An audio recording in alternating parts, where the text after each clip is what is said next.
Hi, you all, and welcome to RN MJ's Nurse Chronicles. Welcome to the Kez Chronicles, where everything is in order, right? Chronological order. And this is my journey on becoming a registered nurse. And I want to say, first of all, nice to meet you guys. You don't have to subscribe, you don't have to like. This journey is for all of us to experience together. And I want you to be yourself, and I want you to be your best self. So just a little bit about me is I'm in college right now. I'm finishing up my first bachelor's degree. I graduate this fall, so December of 2024, with my bachelor's of science degree. And I decided to utilize being a registered nurse as a stepping stone before I go to PA school or physician assistant school, or go to medical school, or become a anesthesiologist assistant. I'm stuck between the three, but I'm pretty sure I want to become a PAC just because of the flexibility and the specialty. And so my journey is not super traditional because I had a COVID year. So I graduated high school my junior year, and that was pretty crazy. Started college. I was supposed to graduate in the fall. I was supposed to graduate in the spring of 2023 or fall of 2023, somewhere around there. So literally last year. But because of COVID, I took a year off to kind of get my life together. Everyone was dying. I was like, oh my God, what am I going to do? And so it was an interesting dichotomy to be in. And I also found myself in a lot of ambivalence regarding my career and what I really wanted to do, what I really wanted to pursue. And so I was persuaded in certain aspects and also dissuaded in other retrospects. And so this is the life of being a minority, and specifically a Black male, because I know, at least for me, I don't see a lot of Black males. I know of one, I don't know his name, but I think he's an LPN right now. He might be going to nursing school. And I think there's a male and Black nurse couple that I've seen. Again, this platform is for all races. There is no kind of like exclusion or any kind of ostracization going on here. Anyone can watch this video and sequester knowledge or sequester experience from it. I just wanted to make this channel and this series to allocate to the minority, and specifically for the Black males, because I feel like we don't exist.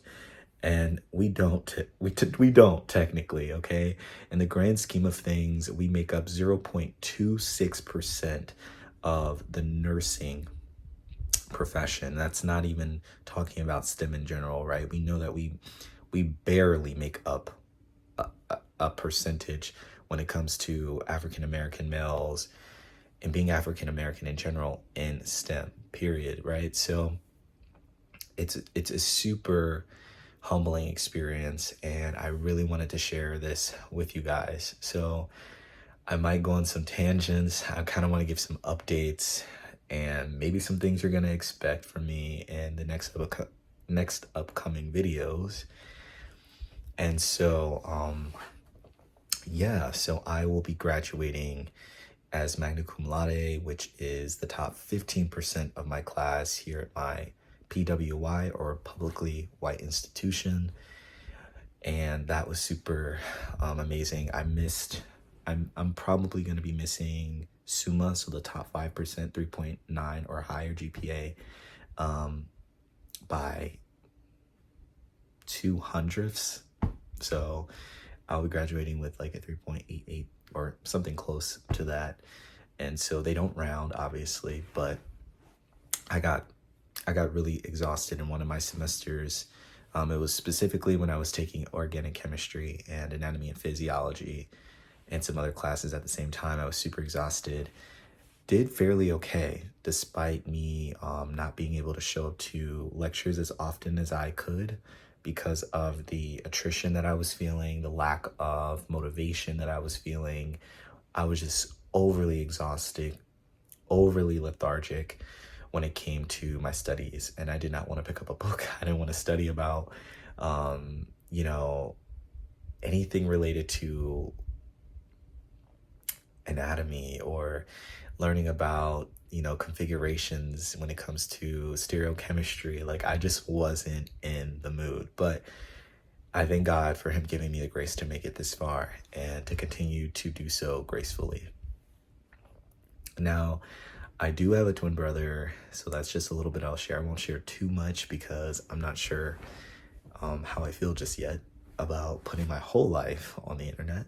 But he is also studying at my PWI.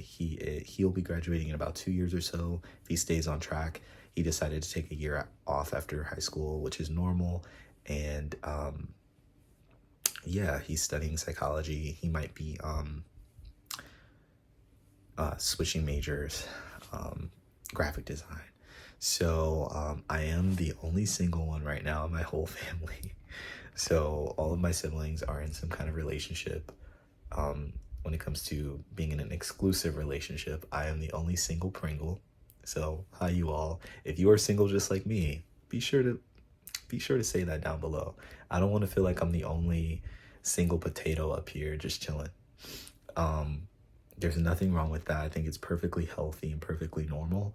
I'm working on equanimity. I am working on being my strongest and most self-conscious self and living a life that's full of intention and conscientiousness. And so I don't feel like I'm lacking anything. Now, what I do feel like I'm lacking during this time is a lot of emotional support. So thankfully, I've been graced to have a family that will be able to provide me somewhere to live if I'm accepted into nursing school for the next 15 months. However, they are not the most emotionally intelligent or open family, so it's really, really hard for me. It's been really, really hard going through my undergrad, going through preparing for nursing school. It's been very difficult on the emotional side of things, just because I haven't had that being poured into me. A lot of you don't know that I actually was going to be transferring universities. I was either going to transfer to the University of Florida or the University of Utah. Now, you're like, what? Why? You're like already at a 4-year institution. You're doing fairly well. What's going on? What made this come about? And so for me, it came from a place of I had a dream that I was supposed to be going to a specific university, and this aforementioned university, which was University of Florida, just didn't work out for me. And so I also applied to the University of Utah. I was accepted, which was amazing, and I was awarded a $20,000 merit-based scholarship. And so it was a super, super enriching experience as far as the being in the transfer portal application process, writing multiple essays. And UF was very extensive. They had like 2 applications, 2 statements of intent. So I learned a lot from all of the experiences that I've had thus far while I was balancing out working, taking on full course load, right? My last semester, I really was scared. I was like so tired. I was like, oh my God, I'm gonna fail. And I finished all A's. So I finished A in physics lab, A upper division microbiology, not the regular, not the 2000, so upper division, and finished with an A, technically an A minus. And then I got A's in everything else, including my writing intensive course. And I'm super, super grateful. So, okay, 3.9. It is what it is. I was burnt out. I was also an anatomy and physiology supplemental 1 instructor during that time. So I take supplements of the material that are taught during lecture. And I either re-lecture or I make lesson plans or activities so that the students' learning is not passive, but super, super active. And that was an amazing experience. I also created tests. So I created 4 exams, practice exams, and I sent it out to the 200 something students or close to 300 students that were taking the course. So they have practice questions. And I also did extra work and was making practice Quizlet questions, which were in a file organized for them. And I was doing that while I was completely burnt out and stretched, right? And I survived miraculously by God's grace. And I remember writing like a little note saying like, don't give up on yourself. You're not tired, right? So I know I kind of went on a tangent, but I just kind of wanted to give you a little bit of a background about me. I'm also certified in cardiopulmonary resuscitation and also first aid, AED, which is automated external defibrillation in pediatrics. So if you're choking or if you're unresponsive, I got you. I got you. And let me stop talking so quickly. I just don't want to make this video too long. So I applied for this nursing program, or this ABSN program, which is an accelerated nursing program. So it's for a BSN, a second bachelor's, and it's a 15-month program. I'll be going to potentially the top 12 program, one of the top 12 programs that we have in Ohio specifically. And this program is going to be very rigorous. And so I think my undergrad has kind of prepared me a bit, just because I've taken a lot of sciences like OChem, physics, labs. I'll be taking biomechanics this fall. Kind of nervous because my professor is not a good professor, so I'm going to be having to fight very, very hard for that. I will be working 2 jobs this upcoming fall, unfortunately. And one of them is going to be an internship opportunity that I need in order to graduate. Another is going to be more than likely volunteer research. So I'm actually in neurology right now, or neural processing. And my professor saw my work and she actually reached out to me, which was very crazy to me. I've never had a professor reach out to me, told me that she liked my work and that she would love to work with me in the lab. So we will more than likely be studying language and speech between human beings, or social lexical relationships. And potentially we might have an opportunity to do some nursing research, which will come in great handy. And it'll give me some more things to talk about as far as my resume and who I am. I have some prior research experience already studying under a environmental scientist, Dr. Ward, at my university. So studying terpenes, so I can drop some knowledge on that, or procedures if you're interested. But I am not in a master's program. I do not have a PhD in any of the things that I just talked about in this video. So don't ask me 1,000 questions, because I promise you I don't know the answer. And yeah, so I really wanted to make this series for people like me, or people not like me, people who are different, people who don't fit the status quo, or people who don't fit into the heteronorm society that is, doing what it's doing today, right? And we don't see a lot of Black males being represented in these places and spaces. And so I want to address these things, and I want to create a social change and a stereotype change and a stigma change, because Black males are just as competent, just as skilled, just as sagacious, just as fastidious, and just as dynamic as any of our counterparts. We are not inferior. This is not about being superior either. This is simply about us realizing that we belong in this healthcare system. And if we want to mitigate the medical racial biases that permeate the system, then we have to be those faces, and we have to open up those doors, and we have to be those advocators and those leaders. So I will be advocating specifically for our patients and myself as a medical provider eventually when I get there, right? I'm still on this journey. You guys are going to go with me through RN school if I'm accepted, or nursing school. And you also will walk with me through passing my NCLEX, right? So this journey is interesting, and It's long.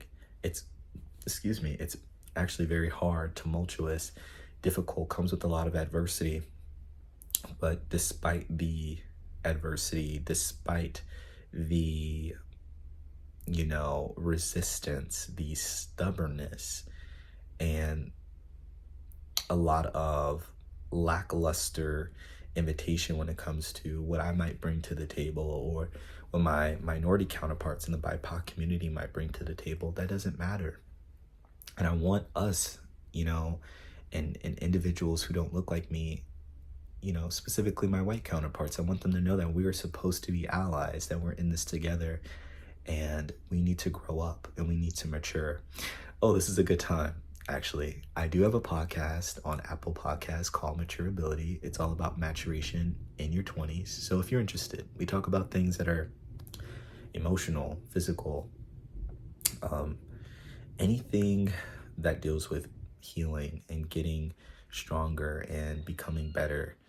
That is what is on that channel. So I hope that you guys take the liberty in checking out that channel. Was there anything else that I wanted to talk about? Because this video is so long and I've literally just sat here and I try not to give my whole life story. I think I'm going to try to end it here. I am going to go to the gym today and get my workout on. I have an oral exam. I also wrote a letter to myself, an acceptance letter. So please, you guys, I'm praying. I pray that I get into this program. If I don't get in, I will be honestly shocked just because of my stats. And I don't know. It can happen, right? You can have the stats and not be accepted. So I'm just really hoping that this door opens for me. And I can get my second bachelor's. I'll have 3 degrees because I have an Associates of Science degree. So I have an Associates of Science degree, Bachelor's of Science degree, Bachelor's of Science in Nursing degree, and then eventually either medical school, PA school, or anesthesiologist assistant school, CAA, I think that's what they call it. But I hope that you guys can get a perspective and understand that you can do anything, and it's going to be hard, and I don't have the emotional support that I want in my life, and that sucks. But you have to be your own parent, and you have to emotionally support yourself when you can, to the best of your ability. Don't give up on yourself. And I hope that you can just be you, to an extent, not the toxic you. Okay, don't read into my words. Some people they hear that and then they're like, oh wait, he said just be myself, let me go be mean, let me go be disrespectful, let me go punch somebody in the face. No, that's not what I mean. What I mean is be your best self. Practice sobriety, self-control. And most of all, what I want in this series, because this is about my life and my journey, so I'm sorry, I know this sounds kind of mean, I really don't care about likes, follows, or what do you call it, fans and stuff. I don't really like social media. I actually don't have social media. I think that's why I've been successful, is because I don't spend a lot of time on it. What I will say is that when I do start RN school, because I'm speaking live, that I will post once a week 10-minute videos of how my ABSN program is going, and give ideas, maybe talk about some of my own personal rhetoric around the program, and all of the caveats that come with becoming an RN. Right now, again, I'm looking for a job. I'm trying to become an STNA, but I do not want to spend $500 to $1,000.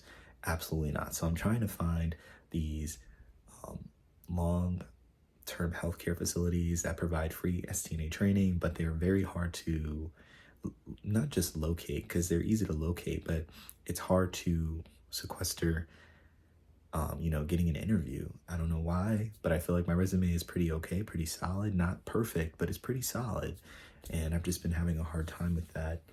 I have no real hands-on experience. And so I think it would be nice to have that, or to be able to work that job, second job, during my semester. Another reason why I'm working so much is because I'm investing in a new car, which I forgot to mention, because I was in a car accident in the fall of 2023, so this past year. And my hood is damaged. It won't open up, so it's just time for a new car. It has over 150,000 miles on it, and I'm a little nervous, you guys, because I have to pay all this money. The car that I have now, I paid for it, and I paid for the insurance on it, so I'm used to bills. It's just hard being like working all the time. And I have my own apartment, by the way. I'm moving back home though because of potentially nursing school. And I know I won't be able to work as much. I'll be able to work, just not as much. And it's just super, super hard having to pay that every single month. And we live in a society where working 9 to 5, you're not really making much money. So I don't know. It's gonna be tough. Okay, I'm sorry for this long video. I hope that you guys like my content, and if you want to go on this journey with me or contact me, I'll have something in my email. I don't know. You may not want my email right now, but maybe in the future you'll be willing to email me for some kind of counsel or consultation, simply because you're probably going down the same path or similar path as me. And I want us to feel like we have solidarity here, that this is a safe, open space where we can talk about a lot of hard things. And I will try to keep my content positive and upbeat, but I will not sugarcoat or put a guise over the harsh realities that come with my journey. And yeah, so thanks for joining my chronicles, and I hope to see you in my next order series. Ciao, ciao for now.